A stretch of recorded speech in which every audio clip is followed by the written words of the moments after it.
우리는 지난주와 이번 주 두 주간에 걸쳐서 유다의 남쪽 세 번째 왕이었던 아사 왕에 대해서 또 그의 인생의 끝을 보면서 어떻게 하면 우리가 하나님 앞에 아름답게 인생을 장식할 수 있는가 하는 것을 배우게 됩니다. 우리가 인생을 살다 보면 우리 모두가 언젠가 끝나는 그 한 날이 있습니다. 그 인생의 끝나는 그날에 어떤 모습으로 하나님 앞에 설 것인가 생각하며 사는 삶이 되어야 되지 않을까라는 마음으로 제가 두 주간에 걸쳐서 지금 이 왕 아사에 대해서 우리가 함께 나누고 있습니다. 많은 사람들이 인생을 살아가면서 다른 사람이 나를 어떻게 기억할 것인가 하는 거에 대해서 신경 쓰지 않습니다. 내 인생인데 누가 내 인생 신경 써야 될까? 이렇게들 생각합니다. 근데 중요한 것은 우리 모두가 인생을 살아가면서 누군가 나를 어떻게 기억하는가를 생각하며 살 때 인생을 가치 있게 살아갈 수 있다라고 저는 믿습니다. 내가 유명한 사람도 아니고 내가 무슨 대단한 사람도 아닌데 라고 스스로를 작게 여기는 것이 대부분의 사람들입니다. 그러니까 말을 막 하고 행동도 막 하는 거예요. 책임감도 없이 살아가는 것입니다. 인생이란 책에 삶이란 붓으로 자기에게 주어진 시간의 일들을 써내려가는 것, 그것을 가리켜서 역사라고 이야기합니다. 역사 그러면 세상이 돌아가는 큰 일들만 생각하는데 자기 자신에 대한 역사도 있다는 거예요. 다른 사람은 몰라도 가족이라든가 그 사람과 가까이 지냈던 사람들은 그 사람이 죽고 나서도 계속해서 그 사람을 생각할 때가 있어야 한다는 것입니다. 그때 그 사람이었으면 이랬을 텐데, 그 사람은 그렇게 살다 갔는데 나는 그 역사를 우리가 제대로 남기고 가야 되지 않을까? 내가 유명한 사람이든 유명하지 않든 누군가에게는 작게라도 선한 영향력을 끼치고 살다 가는 그런 인생이 되어야 되지 않겠느냐는 것입니다. 인생을 어떻게 살았는가도 중요하지만 인생의 끝자락에 가서 어떻게 마무리 짓다가 가는가 하는 것은 더 중요한 일이라고 생각합니다. 자, 이런 의미에서 우리는 아사 왕이라는 사람을 통해 하나님 앞에 끝까지 버림받지 아니하고 인생 경주를 완주할 수 있는 삶이 되어야 되지 않을까. 여기 보면 아사라는 사람은 41년 동안 왕으로 있었던 사람이었습니다. 자, 그런데 그의 인생 끝을 뭐라고 이야기하냐면 여기 12절 말씀에 이렇게 결론 짓습니다. 아사가 왕이 된 지 39년에 그의 발이 병들어 매우 위독하였으나 병이 있을 때에 그가 여호와께 구하지 아니하고 의원에게 구하였더라. 아사가 왕위에 있은 지 41년 후에 죽어 그의 조상들과 함께 누웠다. 여기 중요한 말은 여호와께 구하지 않고 의원들에게 구했는데 결론이 어떻게 됐냐면 죽었다는 거예요. 39년에 발에 병이 들었으니까 2년 동안 고생하다가 그의 인생의 끝이 이렇게 되었다라고 이야기하고 있습니다. 우리가 아는 아브라함이나 야곱을 가리켜서 성경은 뭐라고 얘기합니까? 그들이 생명이 다함에 죽었더라.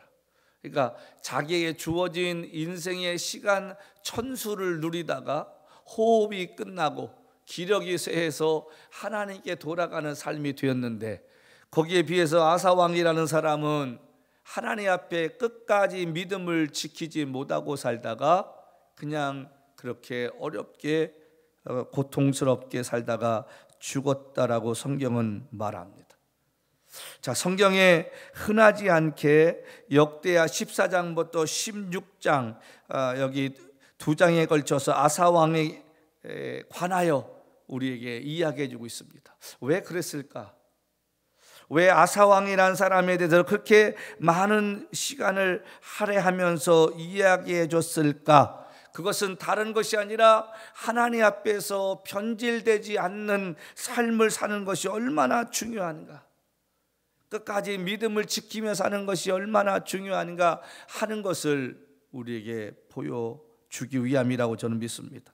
처음 아사가 왕이 되었을 때 35년 동안은 하나님을 기쁘게 하려고 누구보다도 애썼음을 우리가 역대하 14장부터 15장에 걸쳐서 그의 삶을 보게 됩니다. 나름대로 하나님을 기쁘게 하려고 애쓰려고 했던 그 삶, 자신의 아버지와는 다르게 나름대로 열심을 냈는데 그 열심이 끝까지 가지 못했다는 거예요. 우리가 인생 살면서요, 지난주에도 제가 말씀드렸습니다만 20대, 30대 실패하는 삶을 살다가 40대부터 인생 편하게 사는 것이 훨씬 낫습니다. 대학을 졸업하고 좋은 직장 가져서 연봉도 좋고 뭐 잘 나간다고 이야기했는데 30대 말년에 가가지고 회사 잘려 보십시오. 그거 얼마나 고통스럽고 힘든 시간이겠습니까? 잘 나가던 사람이 하루아침에 무너져 버리면, 더욱이 젊었을 때 그랬던 사람들은 나이 들면 과거를 생각하면서 방황 멈추기 쉽지 않다는 거예요. 근데 20대, 30대를 고통과 고난을 겪으면서 하나님 앞에 단련되는 삶을 살다가 40대부터 인생 쫙 펴가지고 말년까지 갈 때 그게 얼마나 값지고 행복하고, 뒤돌아보면 내 젊음의 인생 헛되지 않았다라고 자기 스스로가 자부심을 갖고 살겠느냐 하는 것입니다. 우리 15장 1절부터 우리 4절 말씀을 한번 먼저 보시고 말씀을 나누는데, 한번 보십시다. 15장 1절부터 4절 말씀입니다.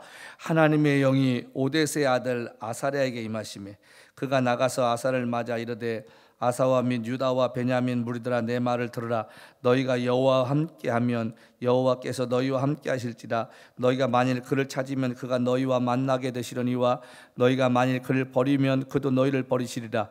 이스라엘은 참신도 없고 가르치는 제사장도 없고 율법도 없은 지 오래되었으나 그들이 환난 때에 이스라엘 하나님 여호와께 돌아가 찾음에 그가 그들과 만나게 되셨나니.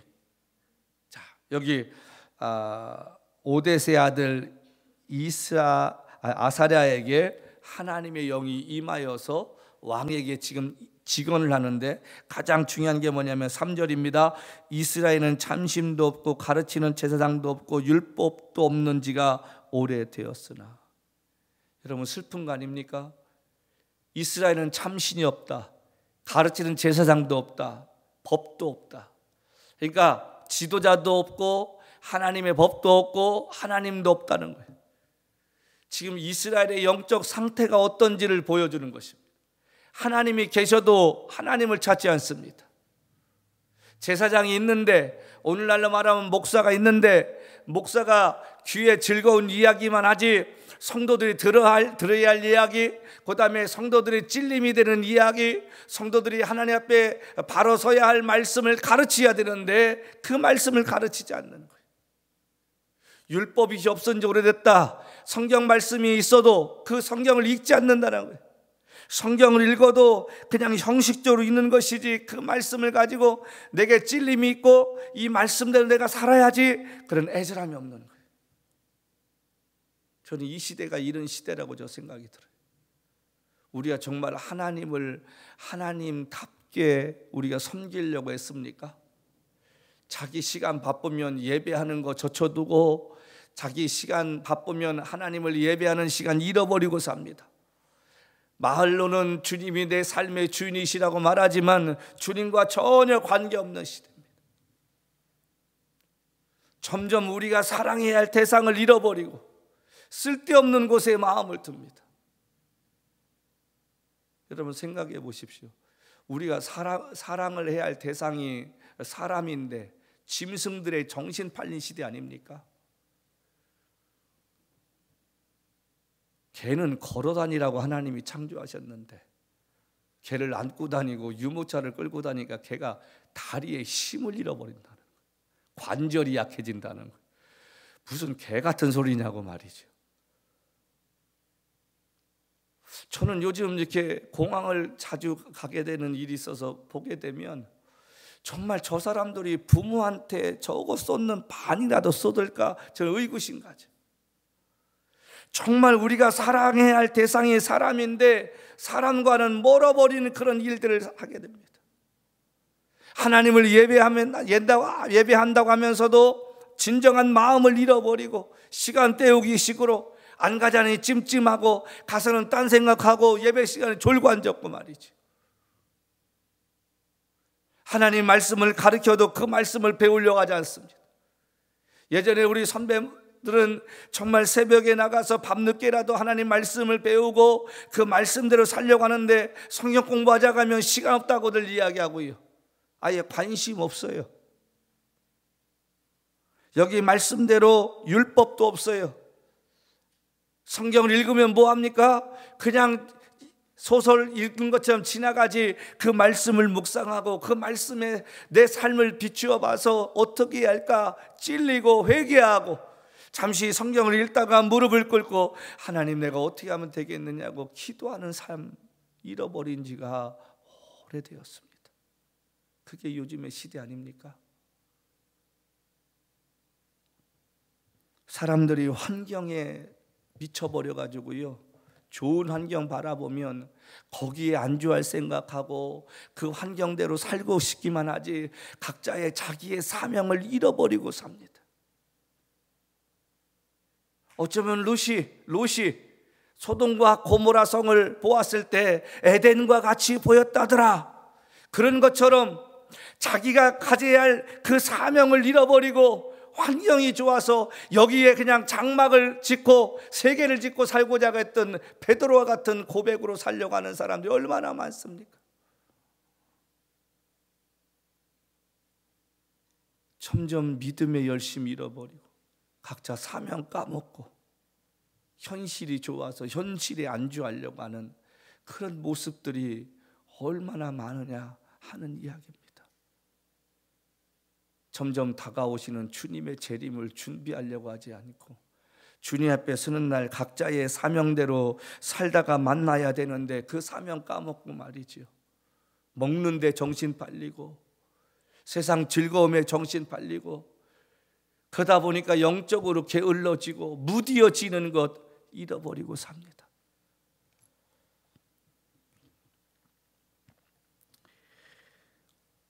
오늘 여기 말씀 보면 15장 1절부터 4절을 통해 당시 혼란한 이스라엘의 영적 상태를 예언했을 때 아사는 주저하지 않고 하나님께로 우리 백성들을 인도하는 결단을 8절, 10절부터 13절, 16절을 통해 우리에게 보여주는데 8절 말씀 볼까요? 15장 8절 아사가 이 말 곧 선지자 오뎃의 예언을 듣고 마음을 강하게 하여 가증한 물건들을 유다와 베냐민 온 땅에 없애고 에브라임 산지에서 빼앗은 성읍에서도 없애고 여호와의 낭실 앞에 있는 여호와의 제단을 재건했다. 여기 말씀 보면 아사가 예언자의 말을 듣고 마음을 강하게 하여 가증한 물건들을 없애버렸다. 이 말이 무슨 말입니까? 깨우쳤다는 거예요. 하나님 앞에서 그 말씀을 듣자마자 가증한 물건들을 없애고 마음을 강하겠다는 것은 하나님을 내가 기쁘게 하시는 일을 해야겠다라는 결단을 했다는 말입니다. 선지자의 말을 헛듣지 않았다는 거예요. 오늘날로 말하면 목회자의 말을 헛듣지 않았다는 거예요. 그리고 마음을 강하게 해서 다시 한번 내가 하나님을 기쁘게 하자, 그런 삶을 살려고 지금 결단했다는 거예요. 여기 10절부터 볼까요? 아사 왕 제 25년째 셋째 달에 그들이 예루살렘에 모이고 그날에 노략자리에 온 물건 중에 소 700마리와 양 7,000마리로 여호와께 제사 지내고 또 마음을 다하고 목숨을 다하여 조상들의 하나님 여호와를 찾기로 언약했다. 얼마나 귀합니까? 목회자의 말을 듣고 하나님을 찾기로 약속했다는, 회개했다는 말이, 저와 여러분의 삶 가운데 이런 은혜가 좀 있어야 되지 않겠습니까? 내가 잃어버렸던 하나님에 대한 열심을 가지고 내가 다시 섬기야겠다, 이런 마음으로 하나님 앞에 다짐할 수 있는 은혜. 언제부턴가 영적으로 무뎌져 버렸어요. 깨우침도 없어요. 찔림도 없어요. 그냥 습관대로 하나님 섬기는 거예요.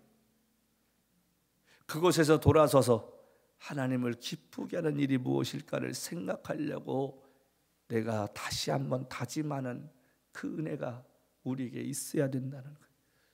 16절 말씀 뭐라고 합니까? 아사 왕의 어머니 마아가가 아세라에 가증한 목상을 만들었으므로 아사가 그의 태우의 자리를 빼하고 그의 우상을 찍고 봐 기드론 시냇가에 불살랐으니, 이 말이 무슨 말이냐면 어머니가 우상을 만들었더니 태우 자리를 쫓아냈다는 거예요.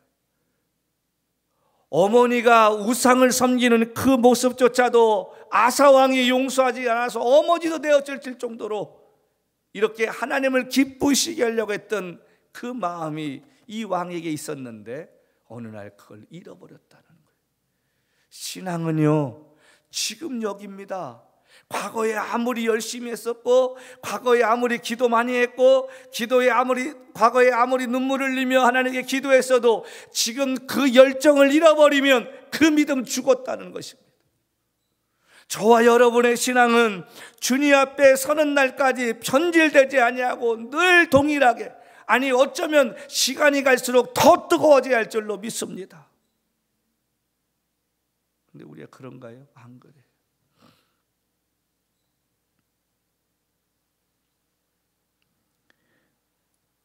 어머니까지 내어 쫓을 수 있었던 그의 모습, 그랬더니 하나님께서 뭐라고 하십니까? 이렇게 아사가 신실하게 살았더니 15절 말씀에 다 같이 합니다. 온 유다가 이 맹세를 기뻐한지라 무리가 마음을 다하여 맹세하고 뜻을 다하여 여호와를 찾았으므로 여호와께서 그들을 만나 주시고 그들의 사방에서 평안을 주셨더라. 자, 보십시다. 아사가 이렇게 살았더니 하나님께서 아사에게 두 가지를 주셨는데 그게 뭐였습니까? 첫 번째로 하나님께서 그들을 만나 주셨다는 거예요. 그 다음에 그들에게 평안을 주셨다. 하나님이 만나 주시고 평안을 주셨다는 거예요. 이 말이 무슨 말이냐면 하나님께서 그들의 삶 가운데 있는 문제를 해결해 주시고 하나님께서 그들에게 은혜를 주셨다는 거예요. 여기 마음을 다하여 맹세하고 뜻을 다하여 여호와를 찾았으므로, 하나님만을 섬기겠다고 맹세하고 여호와를 찾았더니 하나님께서 그들을 만나 주시고 평안을 주셨다는 거예요. 우리 모두가 인생 살면서 수없이 많은 어려움을 겪으며 삽니다. 그때마다 우리가 하나님 앞에 기도하는 것이 뭡니까? 나를 만나달라는 것입니다. 여러분, 하나님이 우리를 만나 주시면 어떤 일이 벌어집니까? 회개할 수 있습니다. 여러분, 돌이킬 수 있습니다. 그분의 은혜를 입고 새롭게 시작할 수 있고 다시 일어날 수 있는 힘을 얻게 될 줄로 믿습니다. 우리의 삶 가운데 하나님이 만나 주시는 은혜가 필요한 줄로 믿습니다. 매 순간마다 하나님이 나를 만나 주시고 내게 평안을 주셔야 하루를 버티고 하루를 살아갈 수 있는 은혜를 우리가 경험하게 될 줄로 믿습니다. 왜 우리가 믿음 생활하면서 다 낙심하고 힘이 없고 그냥 예수 믿는 것이 재미없다고 말합니까? 하나님과의 만남이 끊어졌기 때문에 그렇습니다. 하나님이 주시는 평안함을 잃어버렸기 때문에 그렇습니다. 세상에 아무리 어려움이 있고 고난이 찾아온다 할지라도 하나님이 매 순간 우리를 만나 주시면 하나님이 우리에게 말씀해 주십니다. 아무것도 염려하지 말고 기도와 간구로 기도해라. 그리하면 은혜 주겠다. 근데 우리가 믿음 생활하면 제일 답답할 때가 뭐예요? 아무리 기도해도 하나님이 주시는 평안함이 없는 거예요. 아무리 어떤 문제를 놓고 주님께 부르짖어도 주님이 주시는 평안함이 없는 거예요. 하나님이 만나 주시는 것 같은 느낌이 없는 거예요. 그러니까 답답한 거예요. 그러니까 불안한 거예요. 에녹처럼 하나님이 300년 동안을 동행해 주시는 은혜를 누려보십시오. 왜 우리가 두려워합니까? 왜 우리가 염려합니까? 절대 그렇지 않습니다. 우리가 언제부턴가 하나님과의 만남이 끊어져 버렸습니다. 하나님께로부터 오는 평안함을 잃어버렸습니다. 그러니까 작은 것에 감사할 줄 모르는 거예요. 내 주 예수 뵙기 전에 멀리 뵈던 하늘나라 내 마음속에 이루어지니 날로 날로 가깝도다. 여러분, 예수를 알기 전에는 아무리 좋은 것 같고 세상의 명품을 가져도요, 어느 순간에는 공허하고 허전한 마음이 찾아오는데, 예수가 내 안에 계시면 초막이나 궁궐이나 어디 곳이든지 감사하고 그것이 하늘나라가 되는 기쁨을 우리가 경험해 봤는데, 언제부턴가 그 기쁨을 잃어버렸습니다. 그러니까 입에서 감사보다는 불평이 나옵니다. 원망이 나옵니다. 환경에 대해 불평을 내놓기 시작합니다. 저기가 더 좋은데, 저기가 더 나은데, 저기가 더 기쁨이 있는데, 저기 가면 더 좋을 것 같은데, 자꾸 그렇게 허황된 삶을 사는 거예요. 내게 있는 곳이 어디든 간에 주님이 나와 함께 하시면 그곳이 천국이 될 줄로 믿습니다. 그것이 감사의 자리가 될 줄로 믿습니다. 제가 이번에 한국 갔다 오면서 느낀 게 하나 있어요. 한국에 자주 오면 사람들이 변질되겠구나 하는 생각이 드는 거예요. 한국이 편하잖아요. 문만 열면 식당이 있고 모든 게 다 편하는 거예요. 그래서 인생 말년에 한국이 좋을 줄 알고, 야, 나 좋구나. 여러분, 여행자의 신분으로 며칠 갔다 오는 건 좋습니다.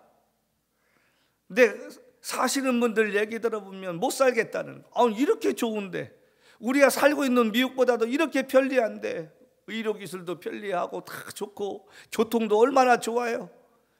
근데 사시는 분들 이야기가, 목사님 살아보세요. 삶이 얼마나 처절한지 한번 살아보세요. 목회든 직장이든. 그러니까 팔자 좋게 여기 있다가 한 주간, 두 주간, 한 달 가서 쉬었다 오고 놀다 오는 분들 좋잖아요. 맛집 찾아다니고 뭐 여기저기 여행 다니고. 그게 2년, 3년 살아보세요. 거기에서 먹고 살기 위해서 치열하게 싸워야 되는 것을 보이지 않습니다. 그러다 보니까 자기가 있어야 할 자를 잃어버리는 거예요. 그냥 여기서 살고 싶다. 여기 너무 좋다. 우리의 인생이 내가 살고 싶다고 해서 사는 게 아니라, 예수 믿는 우리들에게 삶은 사명 따라 사는 거 아닙니까? 어떤 사람이 아프리카 오지 가서 고생하고 싶어 해요. 어떤 사람이 남미 빈민촌에 가서 정말 세상 말로 개고생하며 살고 싶어 하겠습니까? 우아하게 백 하나 들고 다니면서 한국에서 정말 피부 관리하고 건강 관리하고 잘 살고 싶은 게 모든 사람의 소망 아닙니까? 근데 왜 오늘도 선교사들이 그 오지에 가서 땡볕에 얼굴 그을리면서 나이보다 늙은 모습으로 살려고 했습니까? 하나님의 부르심 때문에 그렇습니다. 하나님께서 우리에게 주신 사명 때문에 가는 인생입니다. 왜요? 우리는 이 땅에 사는 끝이 아니라 돌아가야 할 집이 있는 줄로 믿는데, 많은 사람들이 현실에 좋은 것 때문에 여기서 안주하고 싶은 생각, 그러다 보니까 자기 믿음 까먹고 있다는 생각을 못하는 거예요. 오늘 여기 중요한 말입니다. 저들이 마음을 다하여 맹세했는데, 그 맹세가 뭐냐면 하나님을 기쁘시게 하는 삶을 살겠다는 것입니다. 그랬더니 하나님께서 만나주시고 하나님께서 그들에게 평안함을 주셨다는 사실입니다. 저와 여러분의 삶 가운데 이런 은혜가 있기를 주님으로 축복합니다. 하나님이 여러분 기도할 때마다 만나주시고, 여러분의 매일 삶 가운데 하나님이 동행해 주시면서 평안함을 주실 수 있는 그 은혜가 있기를 말이죠.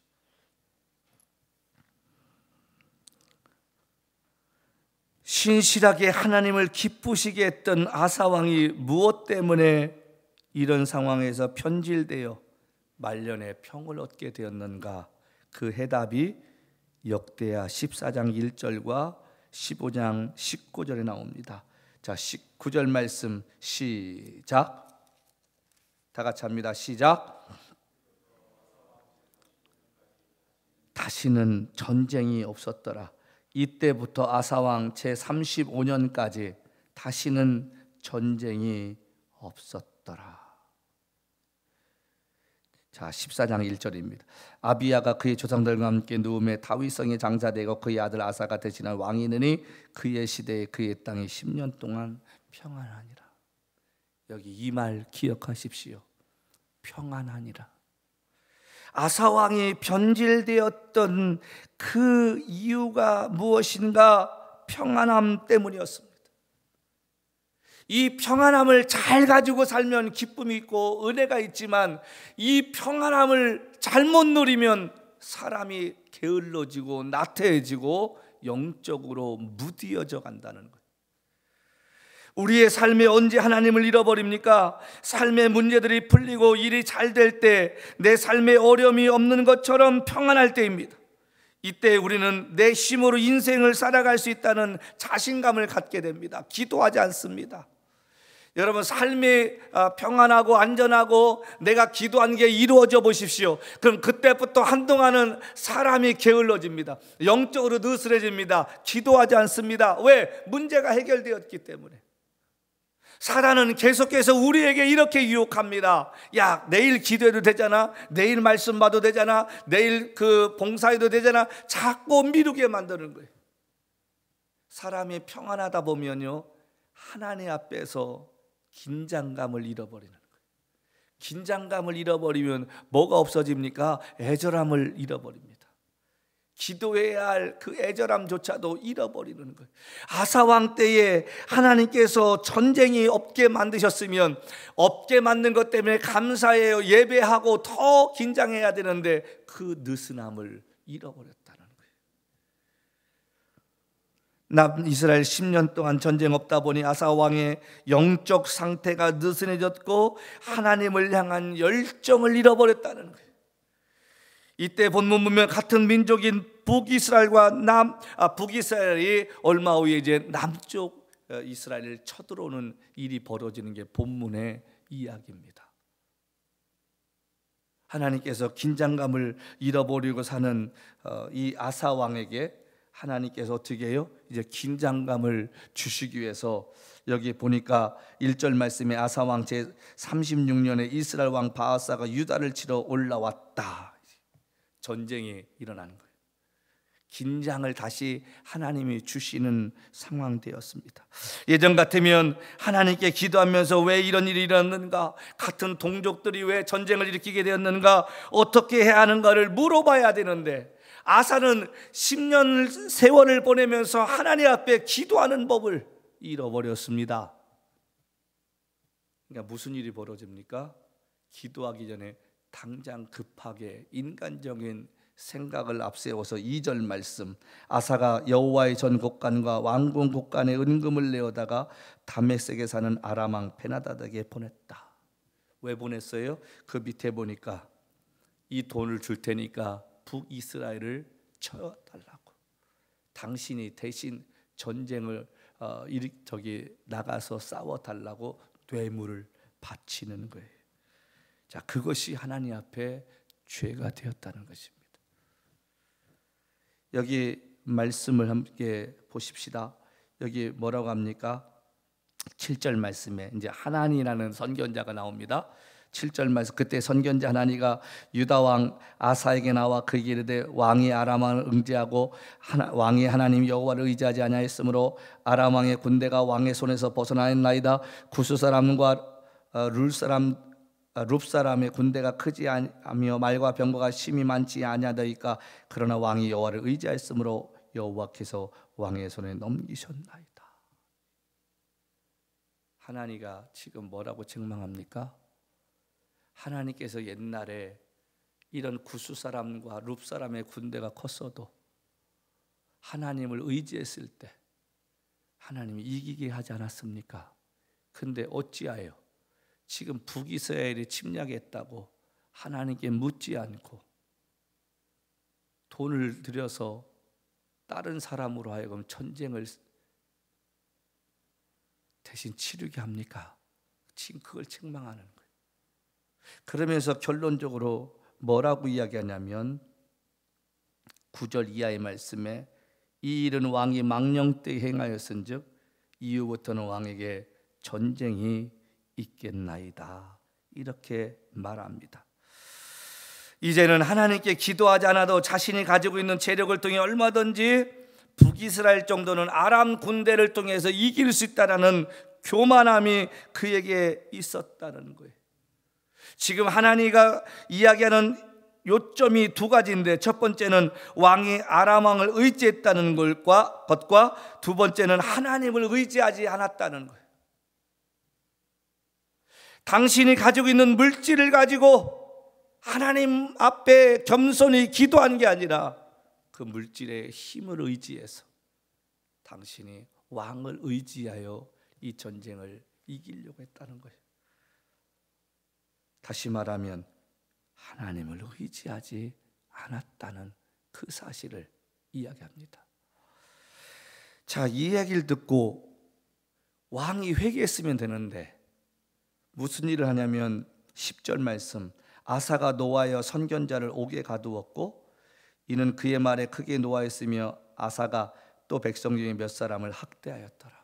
그러니까 이 하난이라는 사람 빼놓고 다른 사람들도 왕한테 직언을 했다는 거죠.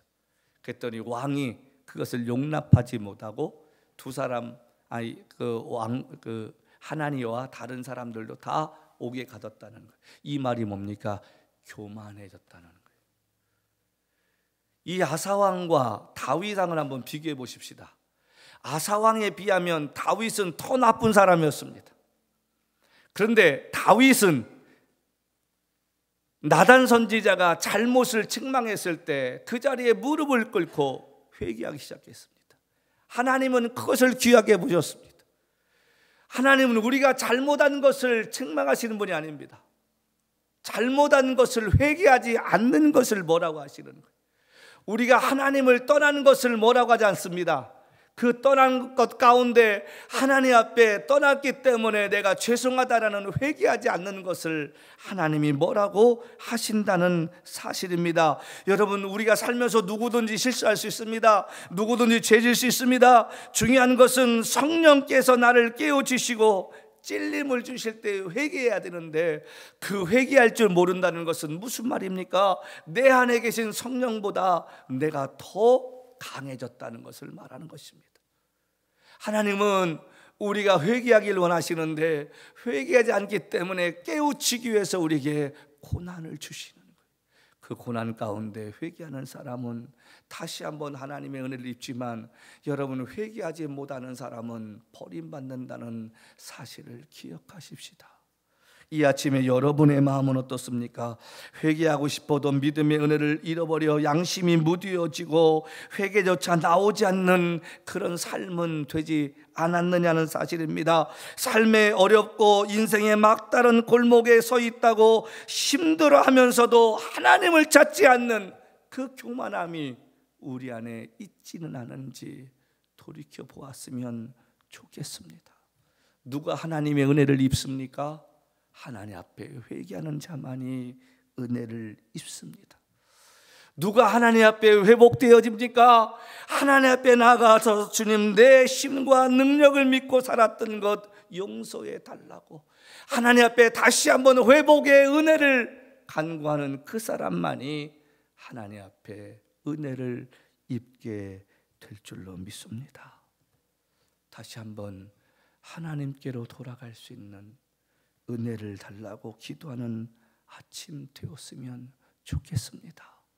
하나님의 얼굴을 구할 수 있는 용기를 달라고 기도할 수 있는 시간이 되었으면 좋겠습니다.